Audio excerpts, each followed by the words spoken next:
선진국에 진입을 하려면은 경제적인 측면에서 부유한 나라가 되어야 됩니다. 그러나 이것만 되는 것은 아닙니다. 시민 정신이 건전하고 부유해야만 합니다. 정신적으로도 부유한 사람이 되어야만 그 나라가 선진국에 진입할 수 있습니다. 흔히 우리가 부자라고 하는 것도 그러합니다. 돈이 많다고 부자가 아니라 그 마음의 정신이 또한 부유해야지만 부자라고 할 수가 있습니다. 이런 면에서 볼 때에 근본 세월호 사건은 우리 백성의 정신적 수준이 아직 선진국에 진입하기에는 미흡하다는 것을 보여주는 하나의 단적인 예가 될 것입니다. 근본 세월호의 침몰 사건과 비교해서 영국의 해군 소송선인 버큰 헤드호의 침몰 사건에 대한 이야기가 사람들의 입에서 회자되고 있습니다. 저희 교회 장로님께서도 저에게 글을 보내주셨고 방송에서도 나온 적이 있었습니다. 특별히 이 두 침몰 배의 사건에서 비교되는 것은 그 양 배의 선장과 선원들의 행동이었습니다. 영국의 해군 수송선인 버큰 헤드호가 아프리카를 향해서 향해하던 중에 새벽 한 2시경에 암초에 부딪혀서 배가 그 바닥에 구멍이 뚫히게 되고 빠른 속도로 가라앉고 있었습니다. 침몰되는 중이었습니다. 그 배에는 군인 472명과 민간인 162명에서 634명이 승선해 있었습니다. 어두운 밤에 배는 침몰해 갑니다. 그때 누군가가 북을 쳐서 잠든 사람을 깨웠고 승무원들은 신속하게 갑판위로 직결을 합니다. 그들은 함장의 즉 선장의 지휘에 따라서 모든 민간인들을 구명보트 3척에 나누어 태워 뒤에 줄을 내려서 안전하게 바다 위로 옮겼습니다. 세 번째 보트가 내려갈 때쯤에 버큰 헤드호가 바닷속으로 거의 침몰한 상태에 있었습니다. 구명보트에 탄 민간인 중에 한 사람이 소리를 칩니다. 마지막 보트에 자리가 남아 있습니다. 군인 여러분도 얼른 뛰어내려서 보트에 올라타라는 그런 외침이었습니다. 하지만 그때 스코틀랜드 연대의 라이트 대위가 부하들을 향해서 외쳤습니다. 부대 차렷. 물이 올라차도 꼼짝 않는 장병들을 향해서 라이트 대위가 다시 말을 이어나갑니다. 여러분들이 바다에 뛰어내려서 저 보트에 올라가게 되면 대혼란이 일어나게 되고 보트가 뒤집히게 됩니다. 결국 한 명의 군인들도 보트의 빈자리를 향해서 뛰어내리지를 않고 배와 함께 선장도 그 함장도 함께 그 배의 침몰과 함께 그렇게 죽고 말았습니다. 이후에 이제 구조하는 사람들이 와서 구조를 했지만은 그 많은 472명 가운데 한 사람이 구조되고 한 사람의 군인이 구조되고 나머지는 다 바닷속으로 가라앉아 죽고 말았습니다. 이 버큰 헤드호의 영웅들은 영국 해군의 명예이자 영국이 1등 국가가 되는 선진국이 되는 하나의 시금석이 되어졌습니다. 그 정신이 바로 한 나라를 1등 국가로 선진국으로 만들어가는 데 초석이 되었던 겁니다. 그 이후에 1912년 우리가 너무나도 잘 아는 영화로 알려져 있는 타이타닉호가 빙산과 함께 충돌되어져서 침몰했을 때에 사람들은 귓속말로 서로 얘기를 합니다. 버큰 헤드호를 기억하라. 그러면서 어린 아이들과 부녀자들을 먼저 구명선에 띄워서 구출을 했습니다. 영국 사람들은 이렇게 말합니다. 버큰 헤드호를 기억하라. 오늘 성경은 하나님께서 우리에게 말씀합니다. 여호와께서 너를 속량하셨음을 기억하라. 15절의 말씀 보면 너희가 애굽 땅에서 종되었던 것과 하나님 여호와께서 너를 속량하였던 것을 기억하라고 하셨습니다. 하나님께 받은 은혜가 있다는 말입니다. 그 은혜를 기억하며 살라는 것입니다. 하나님의 은혜를 받은 사람은 그렇지 못한 사람과는 다른 수준에서 살아가야만 합니다. 보다 높은 수준에서 살아야 하는 존재가 바로 하나님의 은혜를 받은 사람들입니다. 오늘 본문은 우리는 이것을 우리에게 말씀하고 있습니다. 본문의 말씀을 이해하기 위해서 1절 말씀부터 생각하면 1절에 보면 매 7년 끝에 면제하라는 말씀이 나옵니다. 매 7년 끝이라는 것은 7년째의 연말 마지막 12월을 의미하는 말이 아니고 7년 주기의 마지막 해, 즉 7년째라는 뜻입니다. 7년째 되는 해를 면제년이다 혹은 안식년이라고 말합니다. 안식년이라고 하는 이유는 이 해에는 땅을 쉬도록 했기 때문입니다. 오늘날의 이 정신을 살려서 가장 많이 활용하고 있는 단체가 대학이 아닌가 싶습니다. 대학교에 많은 우리 교수님들이 이제 안식년을 찾아서 해외로 나가기도 하고 새로운 연구를 하기도 하는 그런 것을 많이 봅니다. 또한 교회에서도 목회자들이 오늘날 많이 이와 같은 안식년을 취해서 새로운 충전을 하는 기회로 삼기도 합니다. 많은 회사들이 또 큰 회사일수록 이런 안식년의 정신을 많이 살릴 수 있었으면 좋겠다는 생각을 해봅니다. 면제년이라고 하는 이유는 이 해에는 이웃에게 돈을 구워준 사람은 그 돈을 면제하라고 하셨기 때문에 면제년이라고 합니다. 면제하라는 말의 의미는 어떤 그 상태에 계속 머물러 있으라라는 뜻입니다. 그러므로 면제한다라는 말은 빚을 다 탕감해 준다라는 그런 의미가 아니고 빚을 진 그 상태로 그대로 머물러 있으라라는 뜻입니다. 이것을 좀 더 이해하기 쉽게 2절에 보시면은 면제의 규례는 이러하니라 그러면서 구워준 빚을 독촉하지 말라라고 말씀합니다. 즉 그 해에는 이자를 달라고 하지 말고 그 해에는 빚을 갚으라고 이 채무인에게 독촉하지 말라는 것입니다. 채무자에게 빚을 갚으라고 독촉한다는 것은 그 해는 안식년인데 일을 하지 않는 해인데 계속해서 빚을 갚으라고 말하는 것은 너무 가혹한 처사였기 때문에 그러합니다. 따라서 이 안식년에는 빚을 면제하고 독촉하지 않게 하심으로써 모든 이 하나님의 백성들은 안식과 평안을 누릴 수 있도록 한 제도입니다. 하나님의 백성이 그렇게 해야만 하는 이유는 말씀드린 15절의 말씀 때문입니다. 애굽 땅에서 종되었던 것과 네 하나님 여호와께서 너를 속량하셨음을 기억하라. 그것으로 말미암아 너희가 속량을 받았기에 종되었던 데서 해방을 받았기에 내가 오늘 이같이 명령한다고 하셨습니다. 하나님의 은혜를 받았습니다. 그러면 오늘날 우리가 어떻게 해야 할 것인가? 이 말씀을 중심으로 해서 몇 가지를 생각하기를 원합니다. 하나님의 은혜를 받은 사람은 무엇보다 먼저 삶에 있어서 전적으로 하나님을 신뢰하며 의지하는 삶을 살아야 합니다. 그렇게 살겠다는 증거가 바로 안식일을 지키는 것이고 안식년을 지키는 것입니다.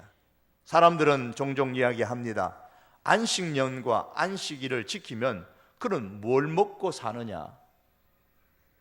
그렇게 살 수 없지 않느냐라고 걱정하고 염려하며 이야기합니다. 사람들을 쉬게 만들면 그만큼 다른 일꾼들을 채용해야 되는데 어떻게 그렇게 할 수가 있느냐는 겁니다. 그때 하나님께서 묻습니다. 내가 애굽에서 종으로 살 때에 누가 너를 구원해 주었느냐? 누가 너를 애굽에서 인도해 주었느냐? 너를 종에서 구원해 주고 자유의 삶을 살게 한 내가 너희의 삶까지도 책임지지 않겠느냐? 하나님의 질문입니다.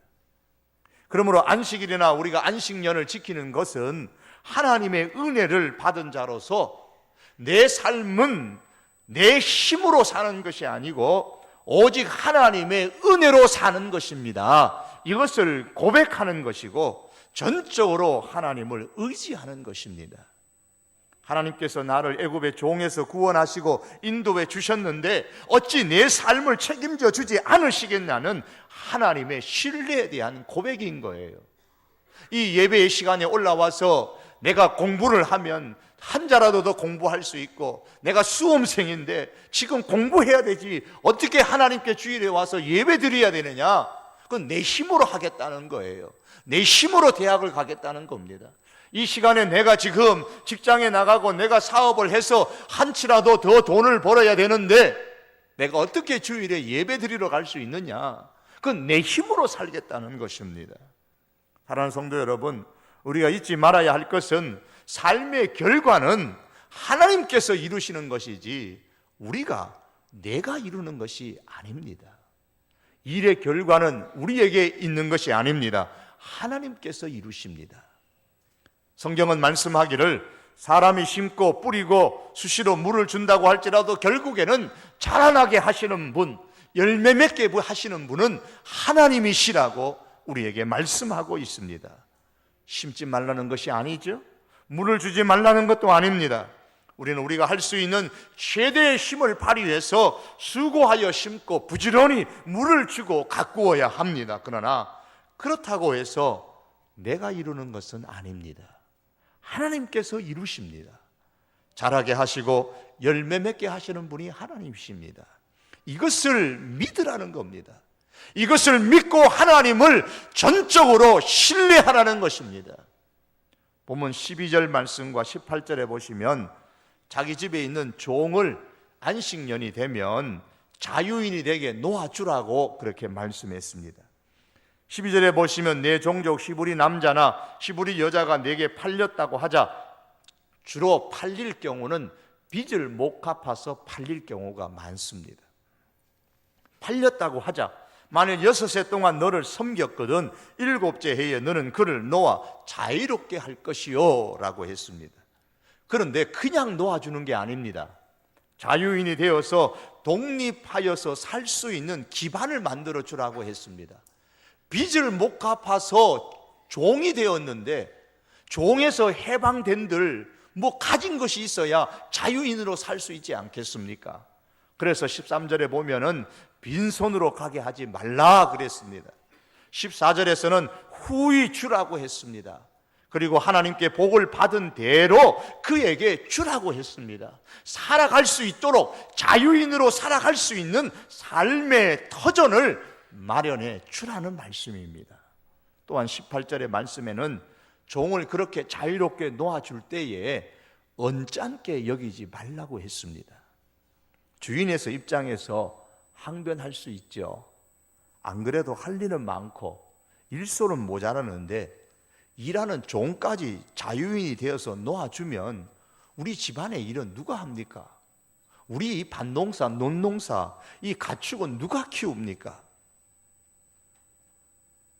다른 품꾼을 사서 일하게 되면 그만큼 인건비가 더 들어가게 되고, 또 다른 종을 사오면은 그만큼 추가로 경비가 많이 들어가는데 어떡하란 말입니까? 이러쿵 저러쿵 하며 투덜댈 수가 있습니다. 언짢게 여길 수 있다는 겁니다. 그러나 이러한 생각의 바탕에 뭐가 깔려 있습니까?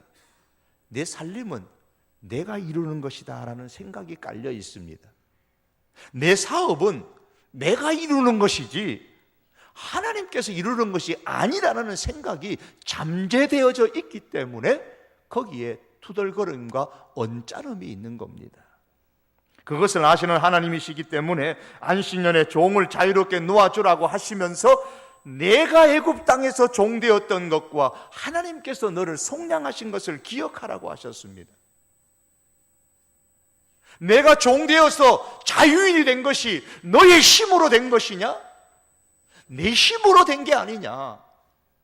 내가 종에서 자유인으로 지금 살아가고 있는 것이 너의 은혜로 된 것이냐? 나의 은혜로 된 것이 아니냐?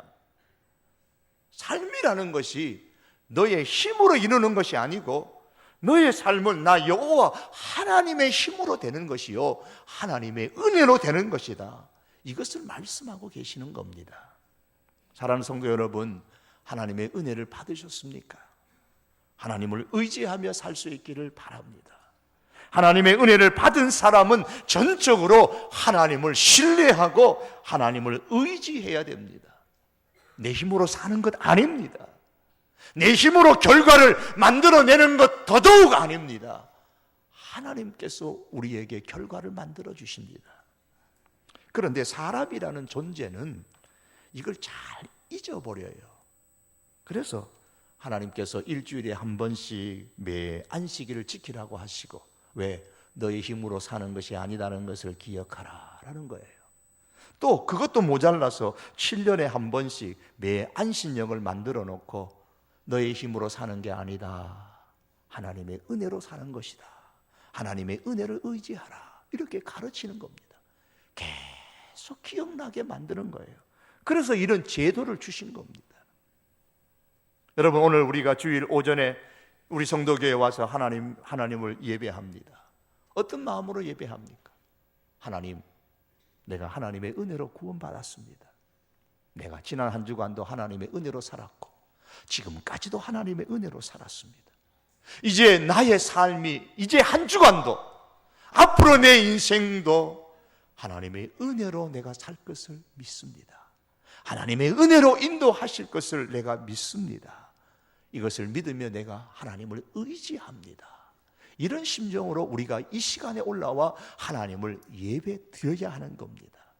더 나아가서 이런 고백과 이런 마음으로 우리의 삶의 현장에 나아가서 살아갈 수 있는 하나님의 사람들이 될 수 있기를 바랍니다. 하나님의 은혜를 받는 사람은 그 은혜가 다른 사람에게 흐르도록 해야 합니다. 안식년에 종을 놓아 주어서 자유인이 되게 하는 것은, 내 편에서 보면 내 삶의 모든 것은 내가 이루는 것이 아니고 하나님께서 이루는 것임을 믿기 때문에 놓아주는 겁니다. 그걸 못 믿으면 못 놓아줍니다. 저 한 사람 종이 있으면 얼마만큼의 일을 할 수 있는데, 저 한 사람의 종을 내어줘 버리면 얼마만큼의 일을 못하고 내가 손해를 보는데, 그 생각이 먼저 들기 때문에 못 놓아주는 겁니다. 저 종이 없어도 내 삶은 하나님께서 책임지신다라는 믿음이 있기 때문에 하나님의 말씀대로 종을 자유인으로 놓아줄 수 있는 것입니다. 동시에 안식년에 종을 놓아주는 것 자체가 그 종의 입장에서는 하나님의 은혜의 혜택을 받는 것입니다.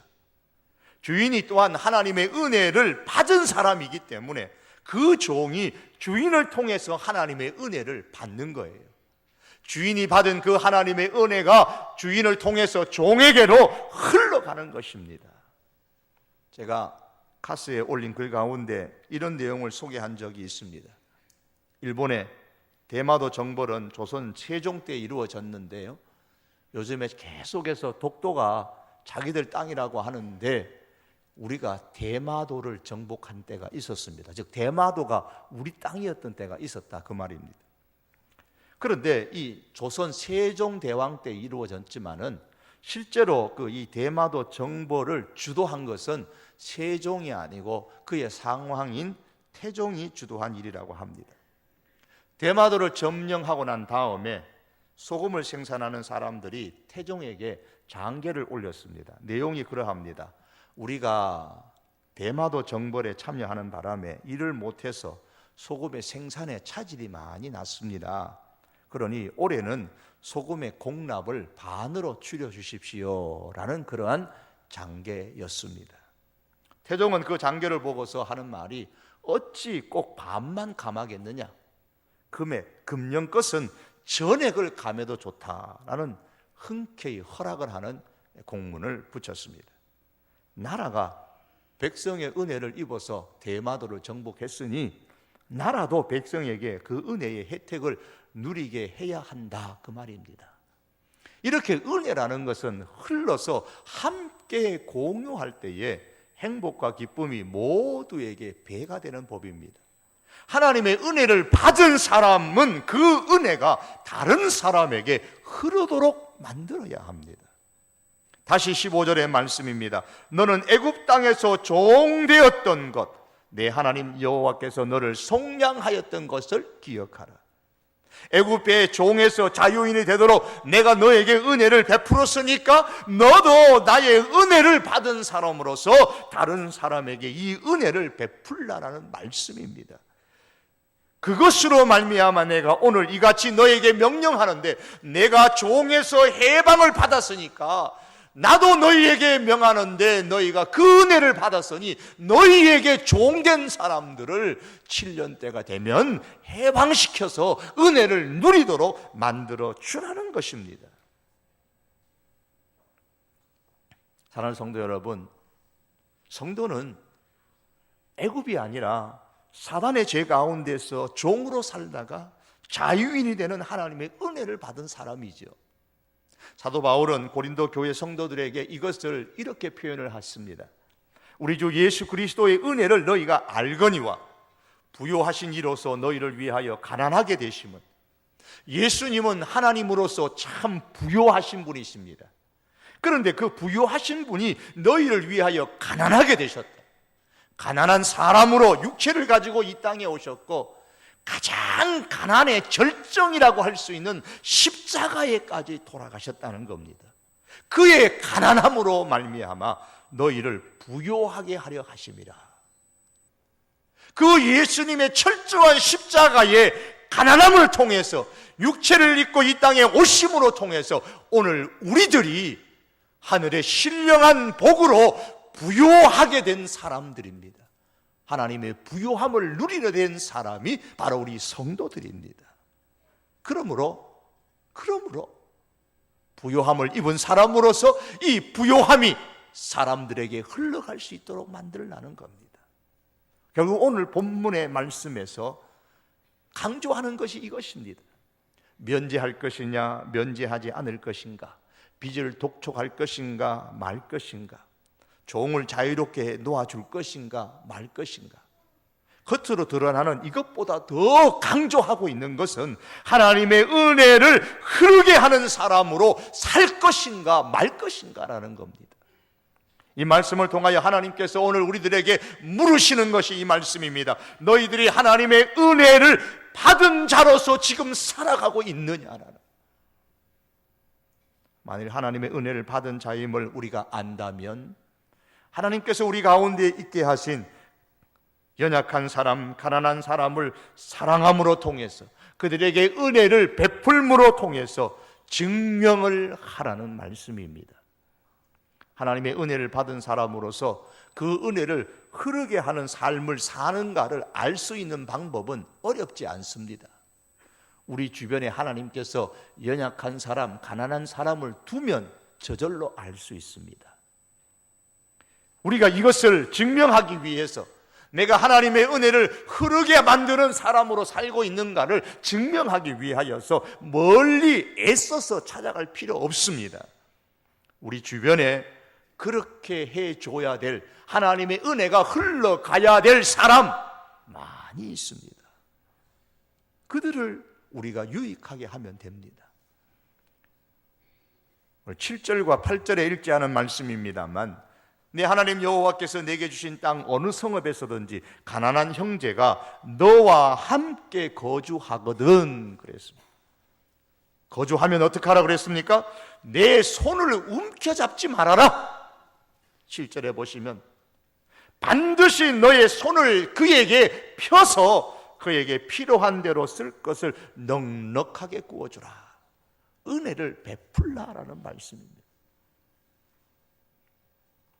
회사의 사장이면은 회사에 이익이 많이 났을 경우에 그것이 하나님의 은혜인 줄 알아야 하고요, 그 이익들 중에서 가능한 많은 것을 회사원들에게, 종업원들에게, 일꾼들에게 흘러갈 수 있도록 해 주어야 합니다.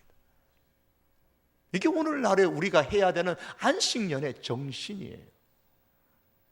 더 나아가서 회사 내에서뿐만 아니라 그 회사는 많은 이익을 남겼기에 사회를 향하여서 그 받은 이익을 가지고 하나님의 은혜가 흘러갈 수 있도록 사회를 향해서 환원하는 일들을 해나가야 됩니다. 이런 일들이 많아졌을 때에 그 사회가 선진국이 되는 거예요. 그 나라가. 교회도 마찬가지입니다. 교회가 하나님의 은혜를 많이 받으면 받을수록 교회가 속한 사회를 향하여서 하나님의 은혜가 가능한 많이 흐르도록 해야 합니다. 우리 교회가 뭐 하나님의 은혜를 많이 받았다는 등, 그래서 어떻게 부흥하고 어떻게 성장했다는 등, 우리가 그런 것으로 좋아할 것만이 아니라 하나님의 은혜를 받았으면 하나님의 은혜가 우리가 속한 이 사회를 향하여 흘러가도록 만들어야 합니다. 이것은 우리 성도들의 개인의 삶에서도 마찬가지입니다. 이미 성도인 우리는 하나님의 은혜를 받은 사람들입니다. 교회는 하나님의 은혜를 받은 사람들의 공동체입니다. 그러므로 하나님께로 받은 이 은혜가 내 속에서 움켜짐으로 인하여 썩어지는 것이 아니라 우리 주변을 향하여 흘러가서 함께 공유되어지는 은혜가 될 수 있기를 바랍니다. 마지막으로 하나님의 은혜를 받은 사람은 참 자유로운 종으로 살아야 합니다. 안식년에 종을 해방시켜 주는데 어떤 종은 자유인으로 사는 것을 원하지 않습니다. 여전히 주인의 집에서 종으로 살 것을 희망합니다. 16절의 말씀이죠. 종일 만일 너와 내 집을 사랑함으로 너와 동거하기를 좋게 여겨 내게 향하여 내가 주인을 떠나지 아니하겠노라. 그러면 주인은 17절의 말씀에 그래 그러면 송곳으로 종의 깃바퀴를 뚫어서 영원히 종이 되게 만들었습니다. 우리가 지금 귀걸이 하는 것처럼 말입니다. 이렇게 귀를 뚫어서 영원히 종이 되게 하는 거예요. 그런데 왜 종이 자유인으로 사는 것보다 주인의 종으로 살기를 자청합니까? 16절에 보시면 너와 내 집을 사랑함으로, 다시 말해서 이유는 하나입니다. 주인을 사랑하기 때문입니다. 주인의 집이 너무 좋은 거예요. 주인이 나를 너무너무 많이 사랑하므로 그 주인의 집이 너무 좋아서 나는 주인의 사랑을 떠나 살고 싶지 않다는 겁니다.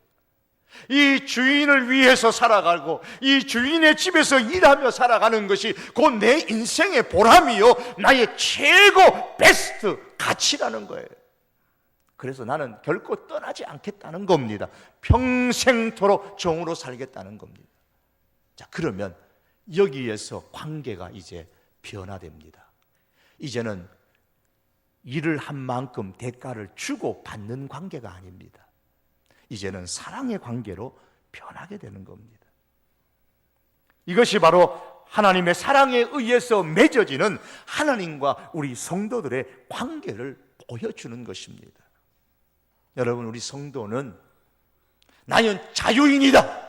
나는 하나님의 은혜와 하나님의 사랑으로 죄에서 자유함을 받은 사람이다. 이런 심령을 가지고, 이런 마음을 가지고 세상 속에서 방황하며 방탕하며 사는 존재가 아닙니다. 나는 자유자다라는 것으로 끝나는 것이 아니라 나를 종에서 자유자로 속하여 주신 하나님의 그 사랑에 감격해서 자발적으로 내가 하나님의 종으로 살고자 하는 것, 이것이 참된 자유자의 모습입니다. 그래서 참된 자유자는 사랑에 의해서 자발적으로 움직이는 사람을 의미하는 것이지 뭔가 자꾸 얽매여서 억지로 하는 것을 의미하는 게 아닙니다. 자발적으로 할 때에 그것이 바로 참 자유자로서의 하나님의 종인 것입니다. 우리가 참으로 하나님의 은혜를 깨닫고 내가 하나님의 은혜를 받은 사람인 것을 안다면 그 하나님의 은혜의 사랑에 감동되고 감격해서 자발적으로 우리가 주님을 위하여 살아가는 사람이 되어야 합니다. 우리가 교회에 나오는 것, 주님을 사랑해서 자발적으로 나오는 것이 되어야 됩니다. 우리 부모님이 내 교회 안 나오면 나보고, 부모님이 우리 집에 찾아와가지고 시아버지 찾아오고 시어머니 찾아오면 아이고 힘들어서 어떠나 교회 가서 한번 보는 게 훨씬 낫지, 뭐 억지로 그렇게 나오는 게 아닙니다. 사람에 매여서 나온다면 결국 그분이 하는 모든 일은 억지로 하는 일밖에 안 되는 겁니다. 봉사를 하더라도 그렇습니다. 우리 찬양대를 하더라도 그렇습니다. 억지로 하는 것은 결국 자신을 위해서 하는 겁니다. 그러나 하나님의 그 사랑에 감격하고 감동되어져서 내가 하나님의 종으로 살기를 자원합니다. 하나님의 은혜를 아는 사람이 이렇게 섬기고 봉사하는 것은 바로 하나님의 참된 사람으로 살아가는 것입니다. 그러므로 우리 성도 교회에는 예수 그리스도의 대속의 은혜와 하나님의 사랑이 너무 커서 그 사랑에 감격해서 감사해서 자발적으로 하나님의 교회를 섬기고 복음을 위해서 섬기는 하나님의 백성들이 될 수 있기를 바랍니다. 이렇게 올라와서 하나님을 예배하는 것도 내가 자발적으로 주의 사랑에 감동되어져서 예배하는 하나님의 사람들이 될 수 있기를 바랍니다. 이제 말씀을 맺기를 원합니다. 사랑하는 성도 여러분, 부요하신 예수님께서 우리를 위하여서 가난하게 되심으로 우리가 신령한 하나님의 복을 누리는 부요한 사람이 되었습니다. 우리가 이런 하나님의 놀라운 은혜를 받은 사람입니다. 하나님께서 앞으로도 이 은혜를 우리들에게 주셔서 우리의 인생을 인도하실 줄 믿고 전적으로 하나님을 의지하며 신뢰하며 살아가는 저희들이 될 수 있기를 바랍니다. 참으로 이 하나님의 은혜를 우리가 받았다면 이 하나님의 은혜가 이제 흘러가도록 만드십시다. 하나님의 은혜가 성도 교회를 통해서 우리 사회로 흘러나가고 우리 가정 공동체를 통하여 하나님의 은혜가 흘러가도록 만들고 우리의 개인의 삶을 통하여 받은 하나님의 은혜를 흘러내 보내는 하나님의 멋진 사람으로 우리 살아가십시다. 그 하나님의 사랑에 감격되어져서 억지가 아니라 자원하여 자발적으로 하나님의 종으로 살아가는 것을 내 인생의 최고의 가치로 여깁니다. 보람으로 여깁니다. 이렇게 고백하며 살아가는 저와 여러분이 될 수 있기를 바랍니다. 이런 사람을 향하여 오늘 18절에 하나님께서는 마지막에 이렇게 말씀합니다. 그리하면 내 하나님 여호와께서 너의 범사에 복을 주시리라. 이 은혜가 있으시기를 주님의 이름으로 축복합니다. 기도하시겠습니다.